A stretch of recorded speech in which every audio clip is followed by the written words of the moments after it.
በቀሉ ቀንሽ ደረሰ በቀሉ እያለ ሲዘፍንና ሲያጨበጭብ እንዳልነበረ ዛሬ ግን ሜዳ ላይ ተዘረረ እያሉ ሲያሽሟጥጡ አሸንፏል። ንቃተ ህሊና በስተመጨረሻ ቃሉ እኔ በምጮስበት ጊዜ እናት እየጠለይሽ ነበረ ብሎ እናቱ ለሱ ምን ያህል ዋጋ እንደምትከፍልም በዚሁ ሰላም እንዴት ናችሁ? እንግዲህ አጓጊ የነበረው ጨዋታ በሚገርም ሁኔታ ተጠናቋል። ትላንት ማታው በተደረገው ኤምኤምኤ ፋይት በአድዋ መታሰቢያ የተደረገው የናይት ፋይት በሚገርም ውጤት ታልቋል። መጀመሪያ ጨዋታችን እንደሚታወቀው ዛሃራና ያቡ ሲሆኑ ዛሃራ አሸንፋለች።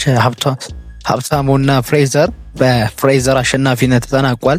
እንዲሁም ደግሞ ረቢቅ እና ስቲፈን ነበሩ። በዚህም ደግሞ ረቢቅ አሸንፏል። በሳለኝና በሱራፊል መካከል በተካሄደው ደግሞ ሱራፊል አሸንፏል። በሃይማኖትና በአብርሃም በተካሄደው ደግሞ አብርሃም አሸንፏል።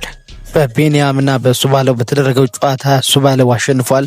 እንዲሁም ደግሞ በሮቤልና በንቃተ ህሊና በተካሄደው ደግሞ የሚገርም ሁኔታ ንቃተ ህሊና አሸንፏል። የንቃተ ህሊና ጨዋታ እጅግ በጣም አስገራሚ ነበረ። አስጨራሽ ነበረ። ሁለቱም በጣም ተጎድተው ነበረ። ታይም እንደውም ንቃተ ህሊናም ራሱን ስቶ ነበር። ኃይለኛ ምት ነበረ ሮቤልንም የመታው። ሮቤል ላይም የደሞች ፊቱ ላይ ይታዩ ነበረ። ምንም ቢሆን እንኳን በዚህ አስጨራሽ ጨዋታ ንቃተ ህሊና አሸንፏል። ንቃተ ህሊና በስተመጨረሻ ቃሉ እኔ በምጮስበት ጊዜ እናት እየጠለይሽ ነበረ ብሎ እናቱ ለሱ ምን ያህል ዋጋ እንደምትከፍልም በዚሁ ለተመልካቾቹ አሳውቋል። እንዲሁም ደግሞ እንድሪስና ቦይካ በሚጋጠሙበት ሰዓት እንድሪስ አሸናፊ ሆኗል። በኤሌዛርና በቃላ መካከል በተደረገው ደግሞ ኤሌዛር አሸንፏል። በመስፍንና በአቤኔዘር መካከልም መስፍን አሸንፏል። በስተመጨረሻም የሚነገረውና ዋና አጓጊ የነበረው 8:50 10 ጉዳይ ለ9 አካባቢ ነው ጨዋታው የተካሄደ ነበረው።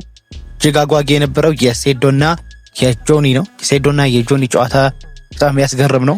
ያለቀው በመጀመሪያ ዙር ነበረ። ጆኒና በሴዶ ለአስጨራሽ ጨዋታ ውስጥ ጆኒ ሴዶን በመዘረር አሸንፎታል። ሴዶም በቀሉ ጉድሽ ፈላ በቀሉ ቀንሽ ደረሰ በቀሉ እያለ ሲዘፍንና ሲያጨበጭብ እንዳልነበረ ዛሬ ግን ሜዳ ላይ ተዘረረ እያሉ ሲያሽሟጥጡ ሲቀልዱበት እንዲሁም ደግሞ ሲስቁበት የጆኒ ደጋፊዎች ተስተውሏል። እርግጥ መሸነፍም ማሸነፍም ያለ ነው። ቢሆንም ግን የሱ አለቅጥ በዛ፣ ኩራው ጨመረ። በየሄደበት በቀሉ እያለ ይነዛ ነበረ። ነገር ግን አሁን ላይ እንዳልሆነ ሆኖ ተሸነፈ። ይህ ለእርሱ ትልቅ ቅሌትና ውርደት ነውም ብለዋል የጆኒ ደጋፊዎች። እንዲሁም ደግሞ የሴዶ ደጋፊዎች በተለያዩ በብሮች ያስይዘው ሲሆን ከፍተኛ ሚሊዮኖችም ድረስ ያስያዙም ብዙ ሰዎች ነበሩ። ጆኒ ደጋፊዎች ብሩን በማግኘት ሲጫወቱና ሲደሰቱ፣ የሴዶ ደጋፊዎች ደግሞ ሐዘናቸውን ገልጸዋል። በዚህ ጨዋታ ላይ በእርግጥ ማን ያሸንፋል ማን አያሸንፍም አይታወቅም። ምክንያቱም ዋናው ማሸነፊያ ቦታ መድረኩ ነው። ምላስ አንድ የጨዋታው ፓርት ነው። ምላስ መታገል ከዚህ የኤምኤምኤ ፋይትም አንዱ አካል ነው። ብዙዎቻችን ላናቅ እንችላለን። ቢሆንም ግን መጀመሪያ በምላስ ነው የሚጀምረው። ጨዋታ መጀመሪያ ይጣጣላሉ፣ ይገፋፋሉ፣ እርስ በርሳቸው እየተነካኩ ሞራላቸውን ለመጋፋት ይሞክራሉ። ይህንንም የሚያደርጉት ግን እነሱን ገና መድረክ ላይ ሳይገቡ ለማዳከምና ያሰቡትን ያቀዱትን ነገር እንዳያሳኩ ከወዲሁ ለማክሸፍ የሚደረግ ነው፣ ጦርነት ነው። ቢሆንም ግን ይህ ጦርነት ወደ ሜዳ ቀርቦ እርስ በእርስ ያንን እልህ እያስታወሱ በሚፋለሙና በሚጋፉበት ጊዜ ለራሳቸው ኢነርጂም ያገኛሉ። አሊያም ደግሞ የድሮ ትውስታቸውን እያስታወሱ በንዴት ይበግናሉ ወይም ይዳከማሉ። የዚህ ጨዋታ ዋና ዓላማው ማን ከማን ይበልጣል፣ ማንስ አሸናፊ ነው የሚለውን ይዛል። ከመጀመሪያ ጀምሮ እየተረታቱ እየተሰዳደቡም ሆነ እየተቃለዱ ጨዋታውን ይጀምራሉ። በስተመጨረሻም አሸናፊው ቀበቶውን ይዞ ይሄዳል። አሁንም በድጋሚ ጆኒ እንኳን ደስ አለህ እንላለን። ሴዶ ደግሞ ምክረ ስራ በቀጣዩ ታሸንፋለህ ብለንም እናበረታተዋለን።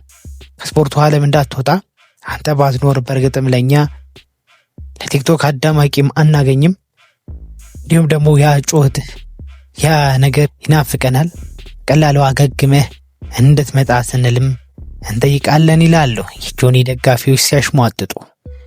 የሴዶ ደጋፊዎች ደግሞ በተራቸው ምናልባትም ተደናግጦ ይሆናል እንጂ አሊያም ደግሞ እንዳለው የሆነ ነገር ፋውል ሰርቶ ሊሆን ይችላል እንጂ ሴዶን ብቃቱ ማንም አይወዳደረው ኃይለኛ ነው ሲሉ እንዲሁም ቀለል ባለ ሐሳባቸው ይሞክታሉ።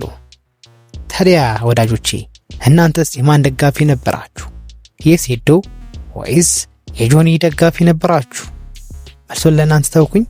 ይህ ጨዋታ ነው፣ ሁሉም ያገኙበታል፣ እኛም ተዝናንተንበታል፣ ጥሩ ነገርንም አግኝተንበታል ብዬ አስባለሁ። መልካም ጊዜ ይሁንላችሁ። ሁልጊዜ አዳዲስ ስራዎች እንዲቀርብላችሁ ከፈለጋችሁ ላይክ እና ሰብስክራይብ ማድረጋችሁን አትርሱ። ይህ የእናንተ ቻናል ነው። ሐሳብ አስተያየታችሁንም አስቀምጡ። መልካም ጊዜ ይሁንላችሁ።